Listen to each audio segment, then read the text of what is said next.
welcome to Quid Pros Quo. I'm Rin. And I'm Zach. And today we are starting a new series, which is all about world building. I'm so excited for this series because world building is one of my favorite things to do, and I'm constantly sad that I don't have more worlds to world build. Because I've talked before about my novel ecosystem and the carrying capacity of my novel ecosystem. I don't remember which episode that was in, but if you've been a long-time listener, you may remember that. So I know I can't start more worlds, but my worlds are all pretty fleshed out as far as world building goes, so eventually I will get to do new worlds. Anyways, I love world building. Zach, talk to us. What is world building? So world building is the process of constructing the setting that your story takes place in. And this can consist of a lot of different aspects, and it's relevant in all forms of fiction, not just, speculative fiction with alternate worlds. So fantasy, sci-fi. It's also relevant inside of realistic fiction. It's relevant inside of historical fiction. It's all about defining those details, finding those details out. When you're doing something like historical fiction or contemporary fiction, it's more of a research thing, whereas if you are doing it for a secondary world, it's more of a production thing. Mm. Some of the aspects that you might consider when you're world building are things like economics and trade, the cosmology, magic systems, the geography of the world, government, religion, culture. All of those things get wrapped up into world building. And for that reason, world building rewards broad knowledge and friendships with librarians, because librarians know how to get you to the information that you need for your world building stuff. Yes, I say I'm just a big fan of being friends with everyone you can, asking them about their profession.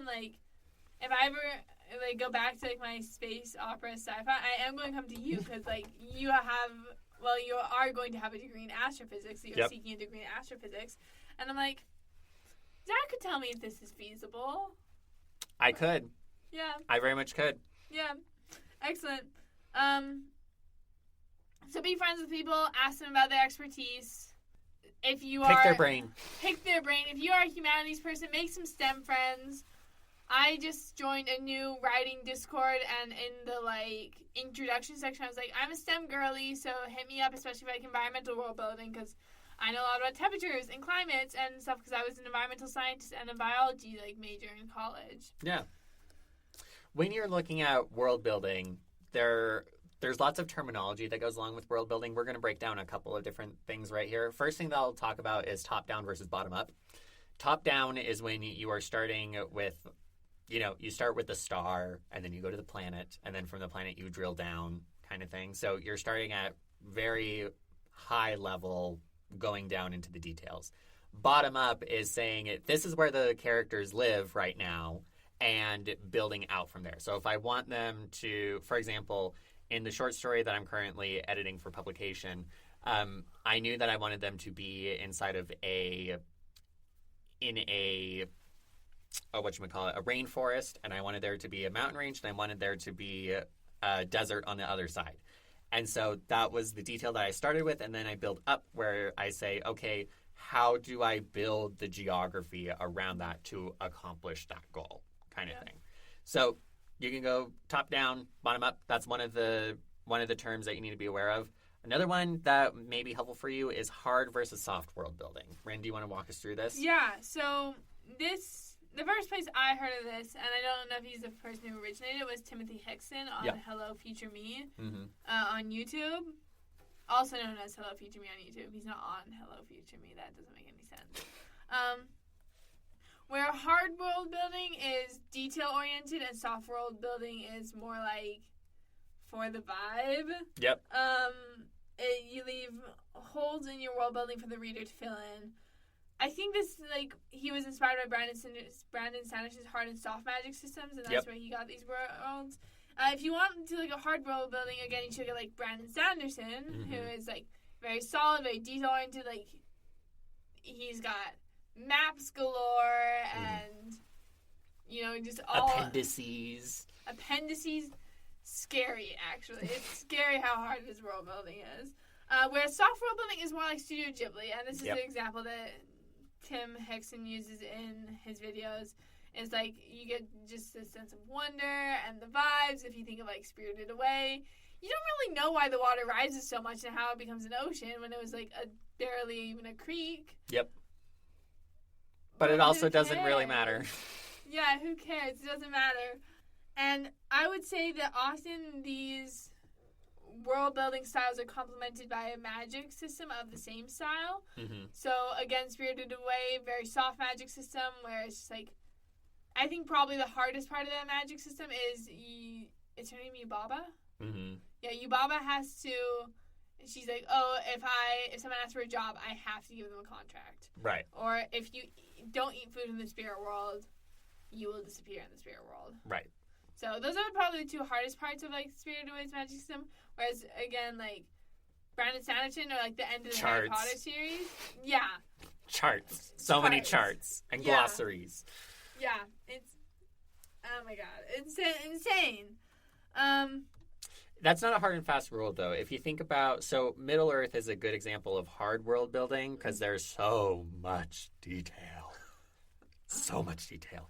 But the magic system is very soft, right? You can't really describe, like, even if you were to ask, like, what does the ring do?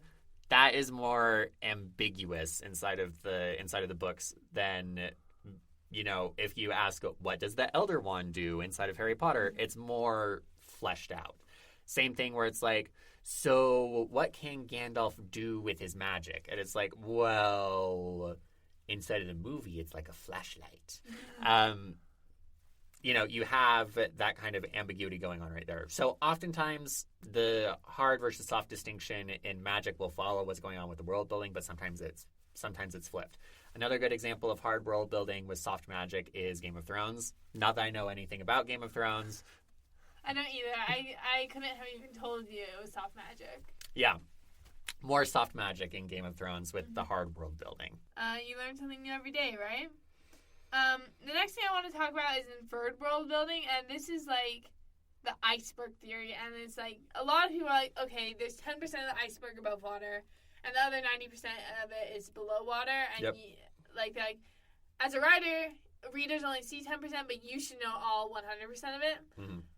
Inferred world building is like the peak of the iceberg without the rest of it, or the hollow iceberg. Yep. Where you have just enough below the surface of the water to make people think you have all 100% of the iceberg, but really it's not all there.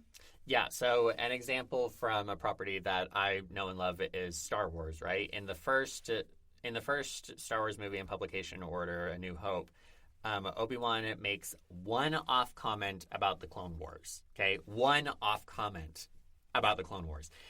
And then we come back, 20, 30 years later, and we have, 7 seasons of content about the Clone Wars, plus 2 feature-length films. One of them is longer than the other, but they're both about the Clone Wars. And then on top of that, you have various spin-off series that are going on within the Clone Wars as well. So you just have that one detail at the very beginning that is later fleshed out and is later filled in. So you can think about it as like George Lucas puts this hollow iceberg into this one piece of dialogue inside of A New Hope, and then he goes in later and fills in the iceberg. That's a perfectly legitimate world-building technique. Yes. And I would say that speaks to, not to bring in Brandon Sanderson again, I do this every time. I've just taken his class so much. He's been a very big influence on my writing, like meta-knowledge. But he has his laws of magic, and I think the third law also applies to world building. Like, expand what you have before you add something new. Mm-hmm. So, like, instead of, like, making something new, they took that one-off comment about the Clone Wars, and they Drilled made down. it into hours and hours and hours and hours and hours and hours of content. I am in the middle of a Star Wars timeline rewatch, and I'm just slogging through the Clone Wars because it's so long. And I don't have time to watch TV, but it's okay. But it's good. It's fun. It's really good. I love Ahsoka so much. I would do anything for Ahsoka. Best character in like all of Star Wars, in my opinion. The final thing I want to talk about, and we'll talk about this throughout the rest of the series, is this idea of giving 2 layers of explanation to your world building. The first layer of explanation being, like, explain the specific problem, so just enumerate what the specific problem is. And the second layer is, like, an explanation of that problem, like, why that problem is, like, not a problem. There's, like, a Tumblr text post that's like, why can't vampires, like, just go in the sewers under the city and avoid the sunlight? And then it's like, because of the giant alligators in the sewers, duh. And that's like your example of 2 levels of explanation, and that's where I got this idea from. But we will apply it in our next episode about world building, geography, and maps. I have, is that the one? Yeah. We'll apply that 2 layers of explanation in our future episodes about world building. Do you have any final thoughts, Zach? Nope, that's good. I'm excited for this. This is going to be so much fun. I'm so excited. Okay, this has been Quid Pros Quo. Thank you so much for tuning in. Quid Pros Quo is hosted by DC Winters and CK Jensen. If you like this episode, be sure to leave us a rating. And if you'd like to contact us, you can email us at quidprosquo@gmail.com.